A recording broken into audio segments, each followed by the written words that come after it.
Todo mundo vendo aí, então, PowerPoint. Apareceu? Sumiu. Sim. Tá preto. Pra mim. Apareceu. Agora foi. Apareceu? Então tá, qualquer Agora coisa apareceu. falem, tá? Bom, gente, nós vamos relembrar aqui em história, então. A gente vai falar um pouquinho sobre a mineração no Brasil e o Brasil no século XIX, tá?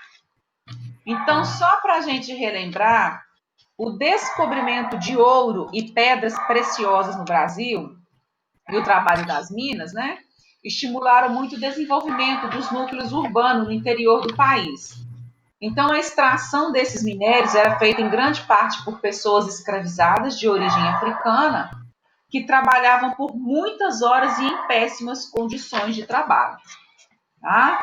Então, a gente vai falar que esse processo de colonização, né, do Brasil, ele teve início lá nas regiões litorâneas. Por que foi nas regiões litorâneas? Quem sabe me dizer?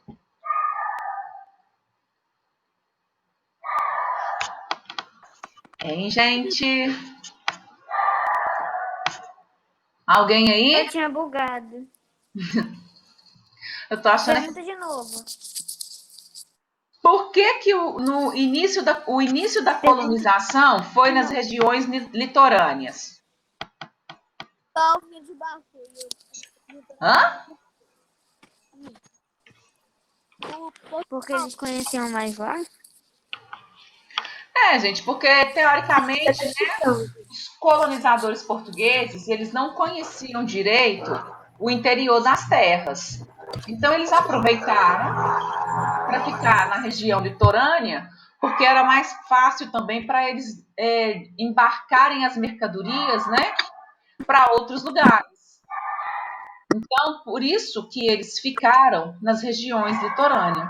Só que ao longo dos anos, né, diferentes atividades aí foi estimulando a ocupação do interior e eles começaram também a desenvolver a pecuária, né, e a busca pelas drogas do sertão.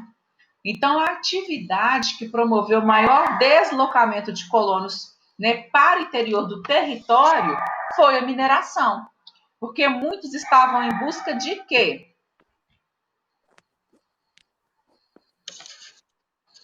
Hein, gente? Perguntou. As pessoas estavam em busca de quê na mineração? Ouro. Então, as pessoas estavam em busca aí, tá? Estavam interessadas em descobrir aí, né? Estavam interessadas em procurar minerais preciosos, né? As famosas pedras preciosas, e descobriram jazidas de ouro em Minas Gerais. Então, essas descobertas fizeram com que as pessoas, né, de várias partes, elas desejavam trabalhar na mineração a fim de ficarem ricas, correto? Então, essa atividade econômica, né, essas e as outras, mas principalmente essa atividade econômica, ela estimulou muito a ocupação do interior da colônia. Então, muitas pessoas iam, né, para Ouro Preto em busca de ouro. Aí começou a famosa Corrida do Ouro. O que foi a Corrida do Ouro mesmo?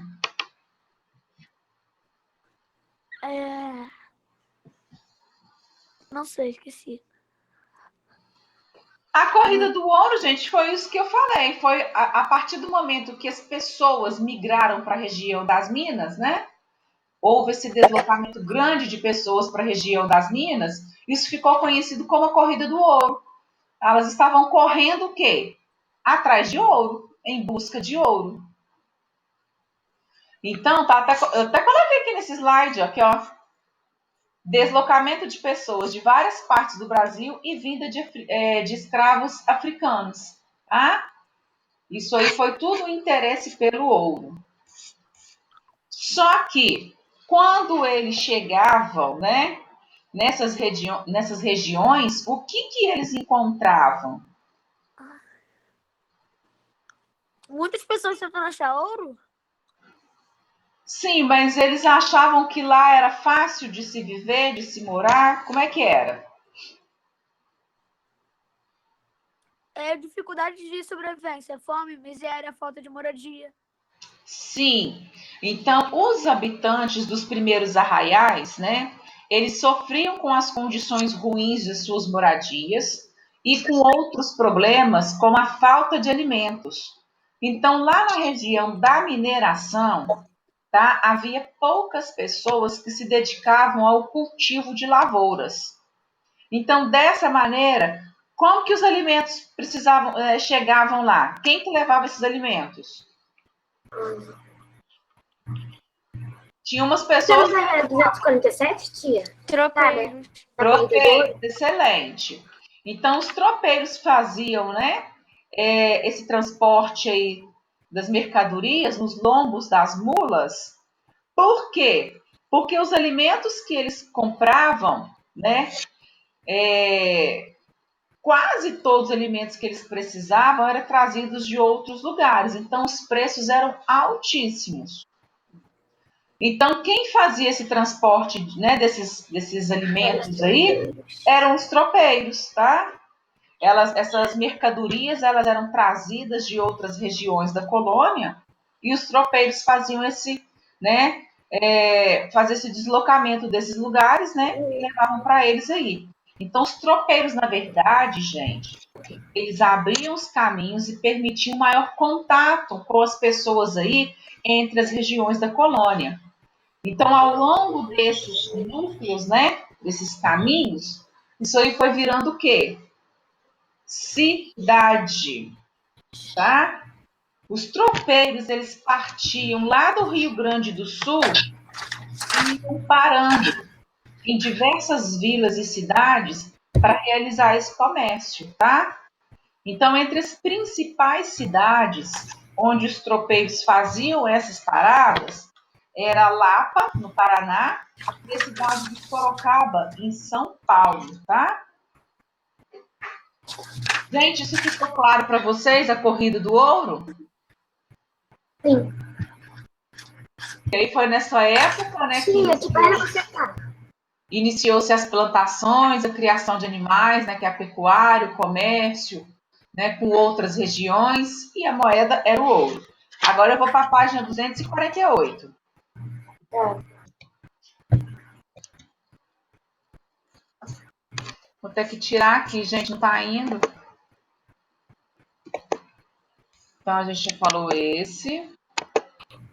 Próximo slide é esse. Então, olha só, gente. A gente vai falar um pouquinho da formação dos núcleos urbanos, tá?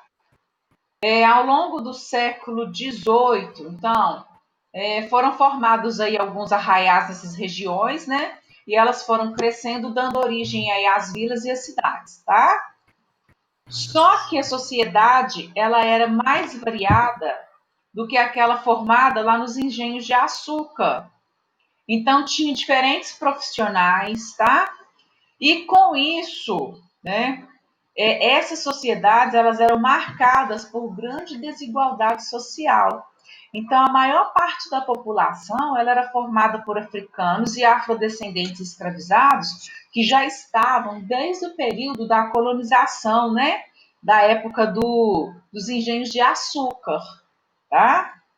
E eles faziam diversos tipos de trabalho, inclusive extração de minérios e serviços domésticos. Só que tinha um grupo de pessoas que era livre, que eram os funcionários públicos, os comerciantes, né? Alguns alfaiates, sapateiros e pedreiros, e também tinham os donos das minas e os funcionários do governo, que tinham os cargos mais elevados, né? Então, elas eram as pessoas que tinham mais poder nessa época, tá? Aí, o que aconteceu? O trabalho nas minas, tá? A extração de ouro nas minas, elas eram realizadas aí. Vou até colocar esse slide aqui, ó. E esse slide aqui vocês entendem melhor como é que era a sociedade mineradora da época. Então tinha os ricos, as camadas médias, os homens livres e pobres e os escravizados. Foi o que eu acabei de falar agora, tá, gente? A formação de núcleos urbanos. Então, olha só. A extração de ouro nas minas era feita por vários trabalhadores. A maioria era os escravizados, né, que trabalhavam nas minas, e eles trabalhavam por muitas horas em condições precárias, colocavam em risco, né, a sua saúde e a sua vida. Não sei se vocês se lembram disso, quando eu falei no livro, né? Então, eles passavam horas e horas com as pernas dentro da água, em longas jornadas de trabalho, né? As condições eram adversas e os trabalhadores, eles ficavam doentes rapidamente, tá? Isso prejudicava muito a saúde deles. Alguns escravos trabalhavam em túneis abertos.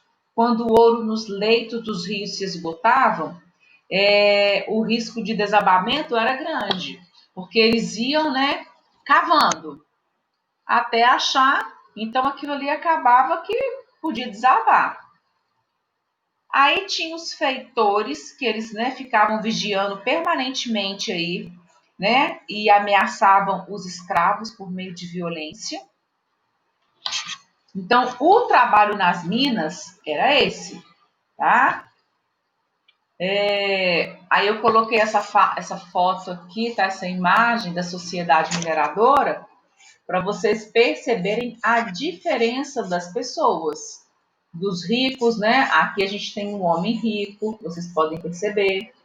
Aí nós temos as camadas médias, né? Temos os homens livres, que a gente até falou aqui, né? Que tinha os homens livres, que eram os funcionários públicos, comerciantes e outros trabalhadores como alfaiates, sapateiros e pedreiros, e os escravizados, tá? E lembrando que os donos das minas e os funcionários do governo eram as pessoas que mais tinham poder nessa época, viu, gente? Então, a atividade mineradora no Brasil, ela estava basicamente aí, né, baseada na exploração do trabalho escravo negro. Então, durante os primeiros anos de mineração, o metal precioso, ele era encontrado, né, nos leitos aí dos ribeirões, igual vocês viram, né, e acabava, né, tendo o risco de desabar, misturado ao cascalho, né, e recebia o nome de ouro de aluvião, que é quando eles ficam lá dentro da água, tá, gente? Aí o ouro ficava misturado com o cascalho e eles pegavam aquelas peneiras, né, que tinham um nome específico, acho que era baia, não me lembro direito. Aí eles pegavam aquelas peneiras específicas para poder enfiar na água, aí eles tiravam, né? Aí eles ficavam peneirando para ver se via ouro ali, porque o ouro ele brilha, né, gente? Então eles conseguiam localizar rapidamente, tá? Eles conseguiam separar rapidamente o ouro da areia e do cascalho, porque além do cascalho ainda tinha areia misturada. Quinto ano, tá tranquilo até aí? Alguém tem alguma pergunta? Deixe-me ver se eu não estou sozinha. Deixa eu dar uma conferidinha aqui para ver se está todo mundo aqui. Nossa, tá faltando muita gente hoje. Mas não tá? Ana, Daniel, Matheus Passos. Ana, Faltam Daniela, 6 Matheus Passos, crianças. Manuela, Maria Rita. Número 4. Gente do céu. Faltando muita gente hoje. Tia, tá faltando 6 6 crianças. pessoas. É muita gente. É mais do que eu tenho aqui comigo agora. Ixi, Deve ter Sofia caído. caiu. Deve ter caído porque ela não tá em casa. Ah, Sofia não tem casa não, é por isso que ela tá de máscara, não é isso? Ela teve que sair um assunto que Então ela vamos queria dizer. continuar agora, tá? Voltou. Voltou o slide? Voltou e a Sofia também. Tá. Então, olha só, gente. O ouro aí, ele vai passar por uma crise, tá? Né? Então, qual que foi a solução para essa crise aí? A gente vai ver daqui a pouquinho, tá?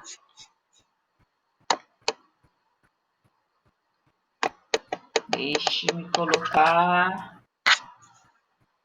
É isso mesmo.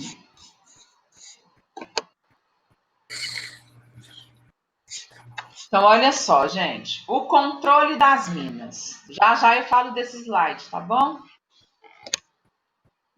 Vocês sabem, né, que a exploração das minas ela era controlada por Portugal e tinha o objetivo de arrecadar o máximo de riqueza possível por meio da cobrança de impostos. Então a gente tinha as casas de fundição. O que eram as casas de fundição mesmo? Hein, gente? O que eram as casas de fundição? Gente, as casas de fundição era o local onde as barras de ouro elas eram registradas, né, com as marcações da coroa portuguesa.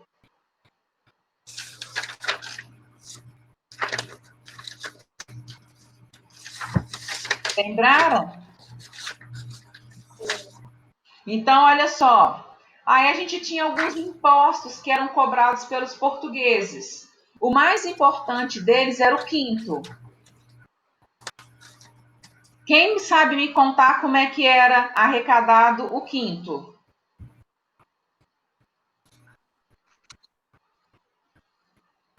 Hein, gente? O que você perguntou, tio? Eu sei que ele. Como que era arrecadado o quinto? O que? O imposto. Tá, o quinto era um imposto. Ele era arrecadado da seguinte forma: 20% de todo o ouro que era extraído nas minas deveria ser pago para a coroa portuguesa. Então, ele era, tá, o imposto mais importante. Aí nós tínhamos, né, a derrama, que era o confisco, aí, né, era uma cobrança forçada dos impostos em atraso. Aí as pessoas devedores, né, tinham que garantir que todos os impostos fossem pagos, senão os seus bens iriam ser confiscados. Tínhamos também as entradas, que era aquele imposto que era referente à entrada e saída de pessoas e animais nas regiões das minas. E tínhamos também a captação, que era um valor que deveria ser pago pelos senhores, né, por escravo, que era enviado para trabalhar nas minas. Então, o controle sobre o ouro, né, teve alguns impostos, que foram esses que as casas de fundições controlavam. Então, a criação da intendência das minas, ela era encarregada de controlar a exploração de ouro e cobrar os impostos e ainda fazer a justiça na região, né, com esses impostos cobrados aqui. As jazidas de ouro, tá, gente? Elas eram divididas em datas, lotes que possuíam o ouro, a distribuição das datas, né, que eram os lotes. Como que era? O descobridor escolhia duas, uma era do rei, e os mineradores com mais escravos ficavam com as maiores. Aí a gente tinha o quinto, que era o mais importante, e o derrama, que eu já falei. Alguma dúvida, gente, sobre esse controle aí das minas?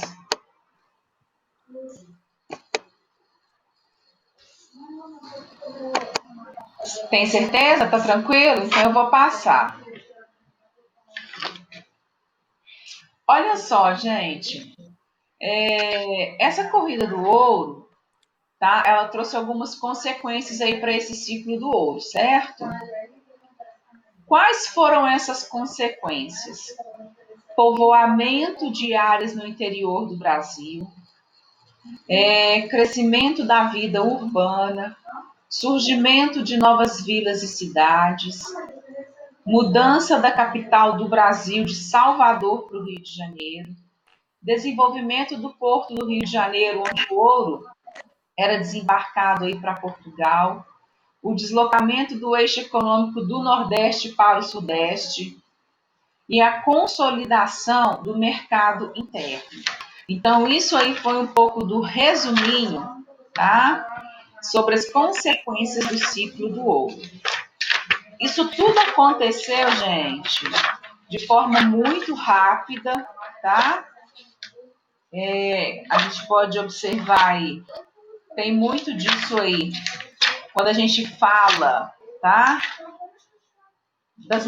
a mudança, né, as mudanças no Rio de Janeiro, aí quando a gente fala também desse crescimento desordenado aí, o crescimento da urbanização, isso tudo aconteceu por conta do quê?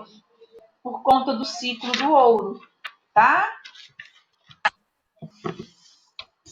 Tranquilo aí?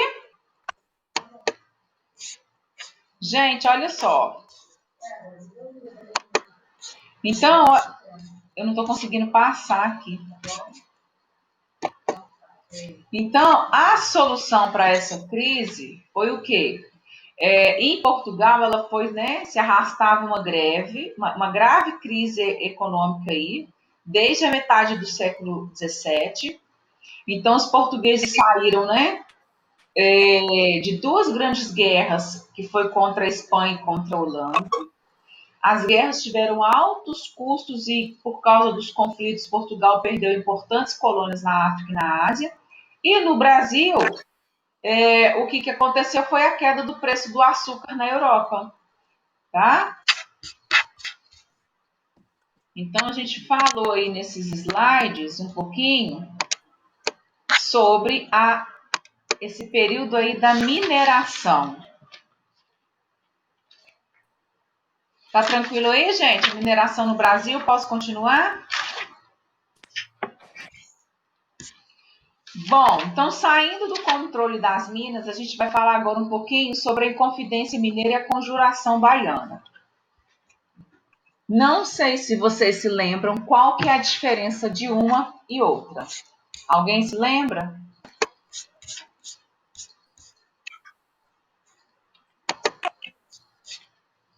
Hein, gente? De novo.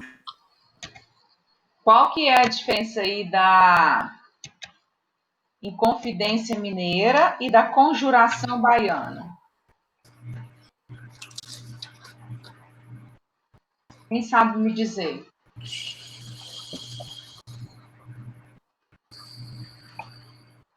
Então eu vou explicar para vocês as duas e depois quero que vocês me apontem a diferença resumidamente, tá?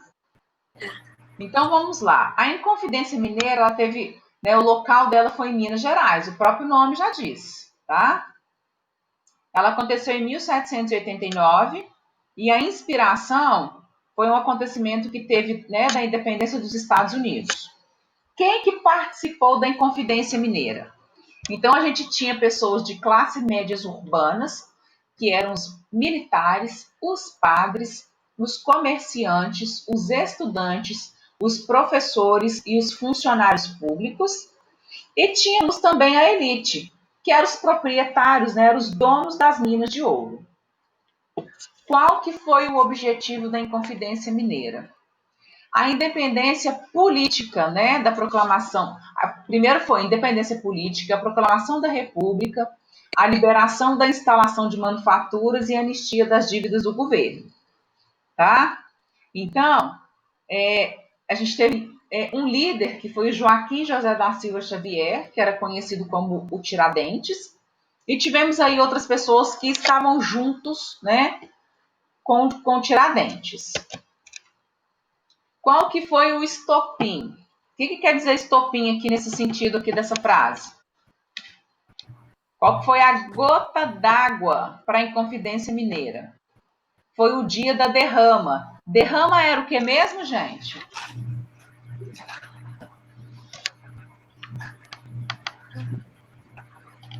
Derrama era o que, gente? Não sei. Derrama era o imposto que foi cobrado lá no controle das minas. Era um dos impostos que os portugueses cobravam na época. Então, a gota d'água foi o dia do derrama, na qual eram cobrados os impostos atrasados. Ô, gente, está escrito aí, vocês não estão lendo os slides, não? E qual que era o processo? Como que funcionou aí?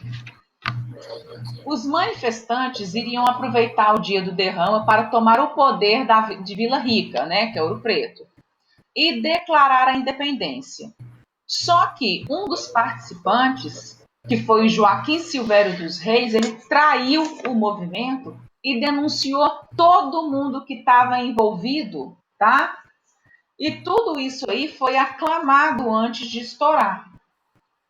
Aí o que aconteceu? Os participantes foram deportados para a África, tá? Todas aquelas pessoas que participavam, porém, Tiradentes foi condenado à morte, foi enforcado e esquartejado, tá?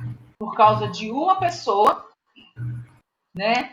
Então, o Joaquim José da Silva Xavier, ele foi o único que serviu de exemplo para todo mundo da região. Então, olha só, aquela quantidade grande de impostos, né?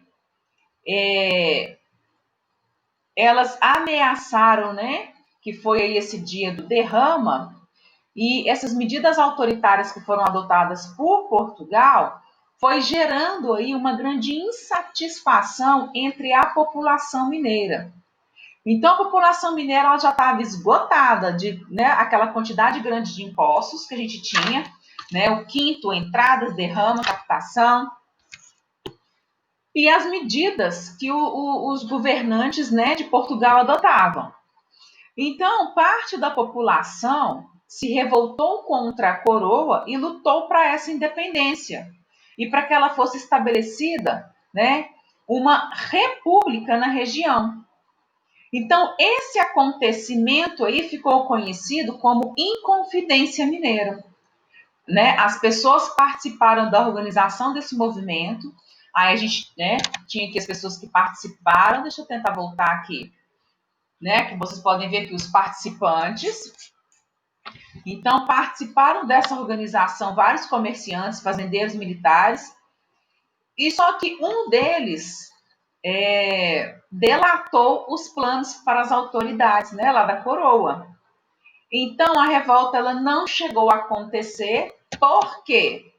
Porque os participantes foram deportados, né? Eles foram mandados lá para a África e Tiradentes foi o único que foi condenado à morte, tá? Então, ele foi um dos líderes da Inconfidência Mineira. Ele foi o único rebelde condenado à morte e que serviu de exemplo para que outras pessoas não se rebelassem contra o domínio de Portugal. Gente, ficou claro para vocês o que foi Inconfidência Mineira? Eu tentei explicar de duas formas, dessa dos slides que vocês estão vendo, e tentei explicar de novo.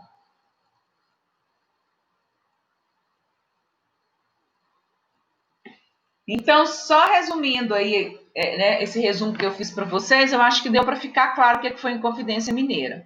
Eu vou passar agora para a Conjuração Baiana, e depois a gente vai fazer aí, tá? Uma comparação entre uma e outra. A Conjuração Baiana, ela aconteceu aonde? O próprio nome já diz, na Bahia. Ela aconteceu também ela aconteceu em 1798, um tempinho aí depois da Inconfidência Mineira. Ela foi inspirada na Revolução Francesa. E quem que participou da Conjuração Baiana? Tinha pessoas das camadas populares urbanas, que eram os artesãos, desempregados, pequenos comerciantes, alguns escravos libertos, entre outras pessoas, né? E o objetivo era a independência também política, era a proclamação da República, era o fim da escravidão e diminuição dos impostos. Quem que era o líder? Luiz Gonzaga das Virgens e Cipriano Barata. Qual que foi a gota d'água para a Conjuração Baiana? A mudança da capital do Brasil para Salvador, tá? De Salvador para o Rio de Janeiro. Então, a mudança da capital, ela saiu de Salvador e foi para o Rio de Janeiro. Como que aconteceu esse processo? A população divulgou panfletos protestando contra a dominação de Portugal e eles planejavam tomar o poder de Salvador, né, e declarar a independência. Só que eles foram descobertos pela polícia. O movimento também, assim como na Inconfidência Mineira, não aconteceu. Os envolvidos foram condenados à morte por enforcamento e foram também esquartejados e as partes do seu corpo foram expostas ao público. Bom, Agora eu quero que vocês me contem a diferença da Inconfidência Mineira e da Conjuração Baiana. A Inconfidência Mineira lutava contra o quê? Peraí. Impostos? Isso. A Confidência Mineira lutava contra a grande quantidade, né, contra a cobrança de impostos por parte de Portugal. E a Conjuração Baiana, eles brigavam pelo quê?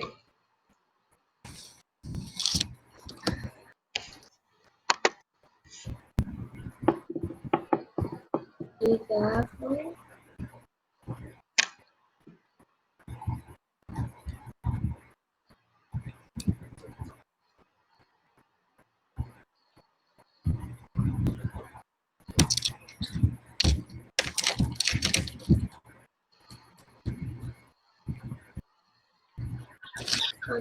Acharam?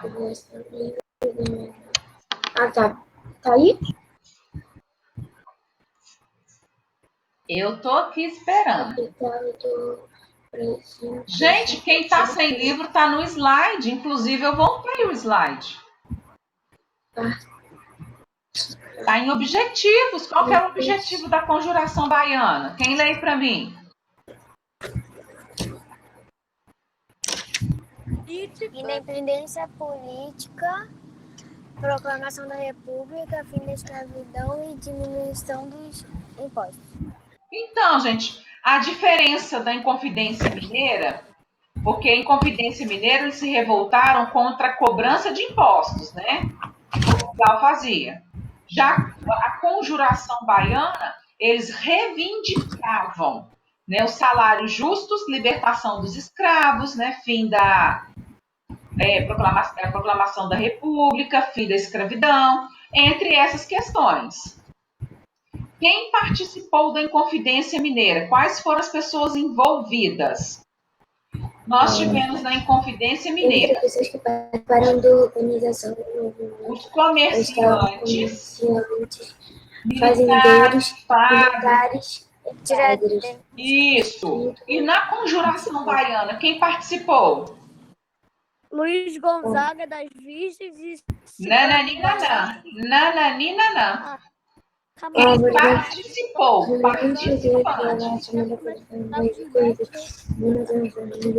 populares além de pessoas da elite, seu principal líder foi um político. Exatamente. Então, quinto ano, tá aí a diferença da Conjuração Baiana para a Inconfidência Mineira era essa.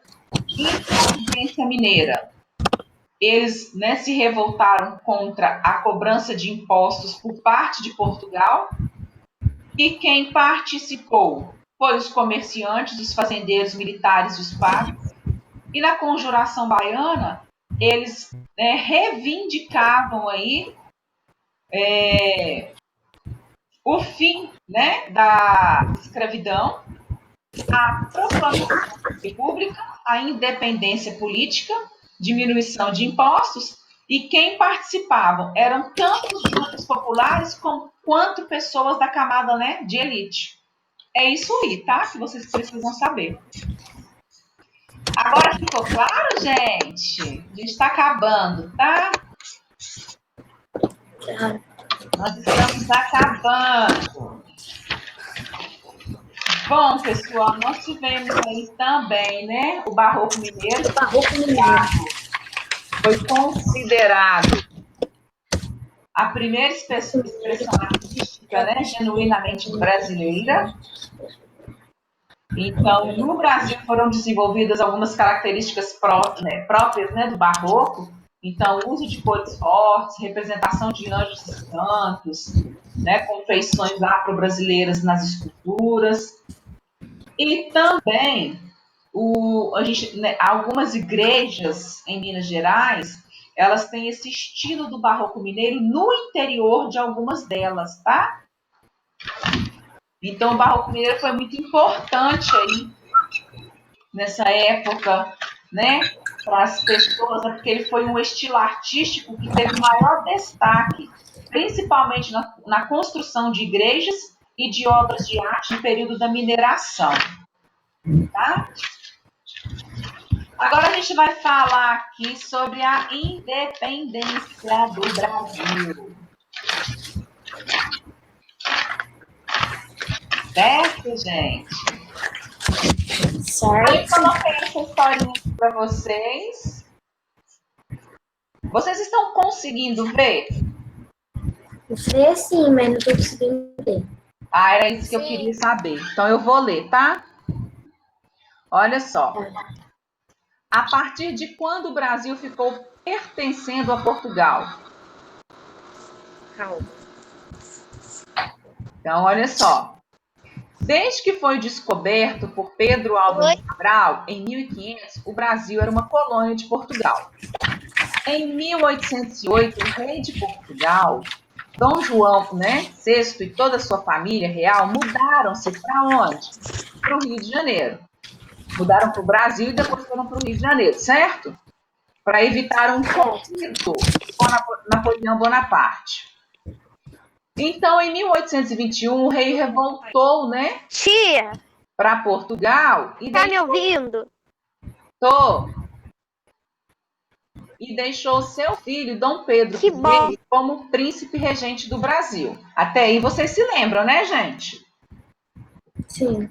Então, Portugal, ele queria que o Brasil voltasse a ser apenas uma colônia, mas Dom Pedro não aceitava mais essa situação. Então, no dia 7 de setembro de 1822, às margens do rio Ipiranga, lá em São Paulo, que Dom Pedro I proclamou a independência do Brasil com o grito: independência ou morte. A partir desse dia, o Brasil, então, ele não pertencia mais a Portugal e o Brasil era um país livre. Tá? Então, essa foi um resuminho aí da historinha da independência do Brasil, que a gente já tinha falado sobre ela. Tá? Depois,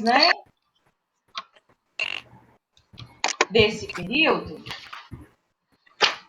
nós temos aí, o Brasil, o Império, o primeiro reinado, o período regencial, e o segundo reinado. O primeiro reinado, quem se lembra o que foi o primeiro reinado? Oi. Hã?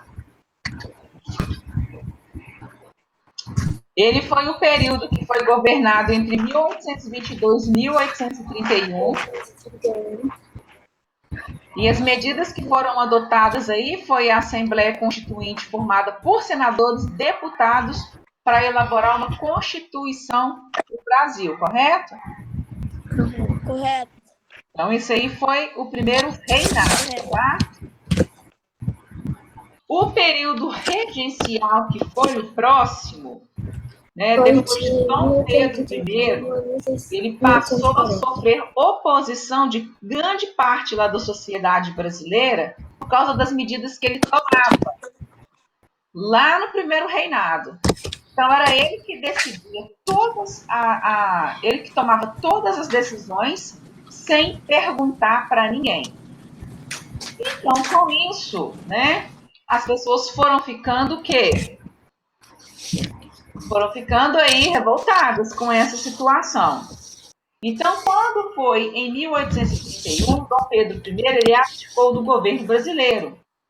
E o seu filho, Dom Pedro de Alcântara, foi proclamado sucessor do trono, só que ele ainda não tinha idade suficiente para isso.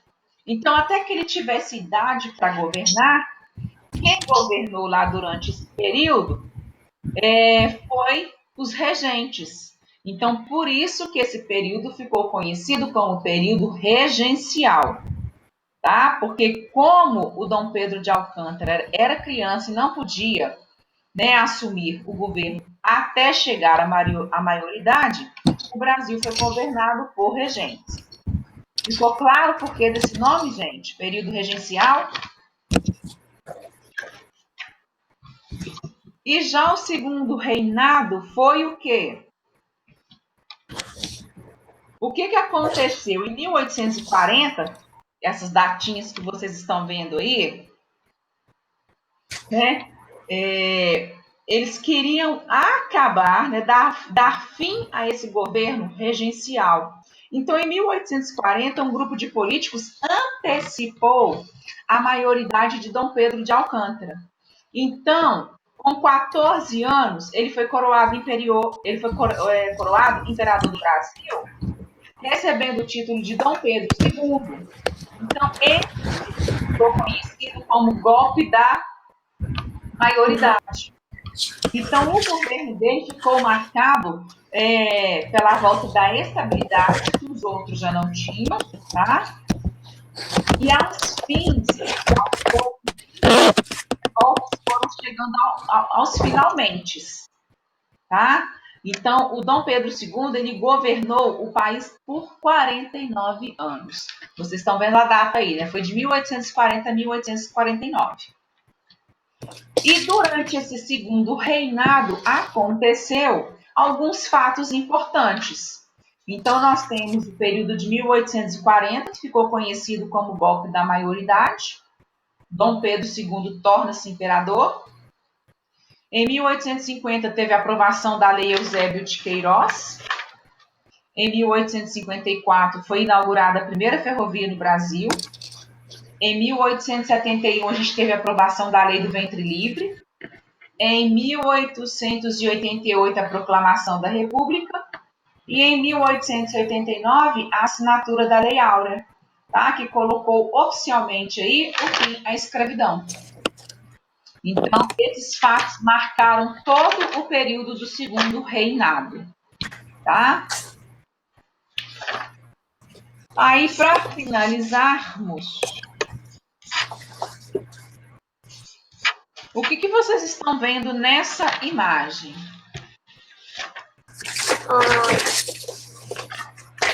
Pessoas.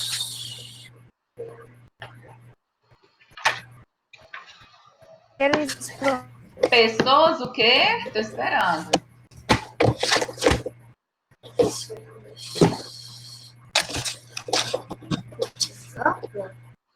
Bom, a gente está vendo aí alguns camponeses trabalhando, né, gente? Aí no café, né? Porque ao longo do século XIX, o café tornou-se o produto mais importante da economia brasileira.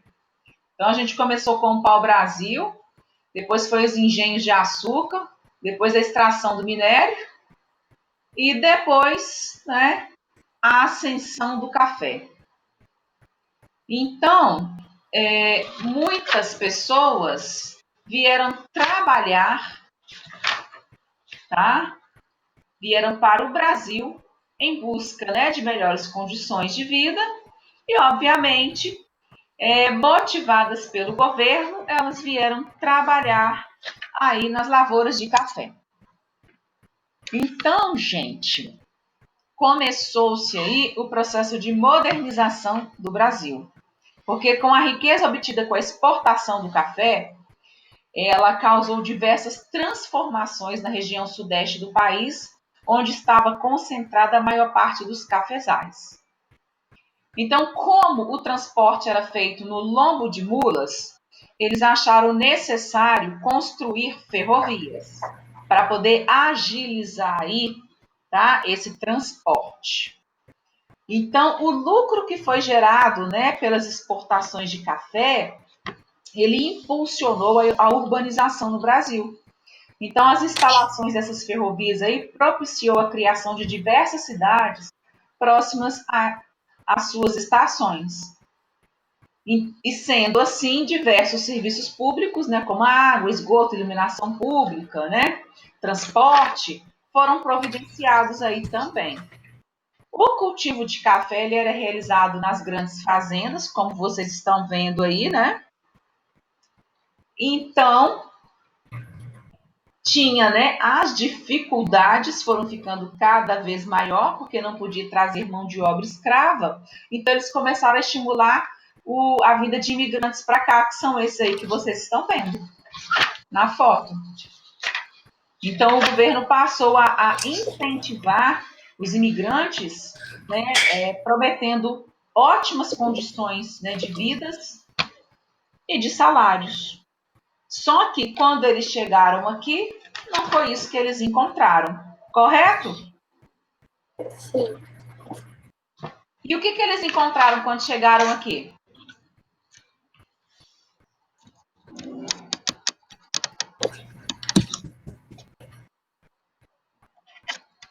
Eles encontraram, gente, péssimas condições desde o embarque até o desembarque, tá? Então eles assim passaram por vários momentos difíceis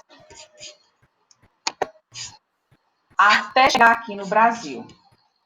E não foi do jeito que eles sonhavam. Eles passaram por diversas dificuldades que a gente já comentou sobre isso, né? Eles passaram por dificuldades financeiras, eles não tinham aonde morar. Então, eles foram iludidos com a promessa de que teriam uma vida melhor, mas não foi isso que aconteceu, tá? Então, só para a gente fechar a nossa revisão,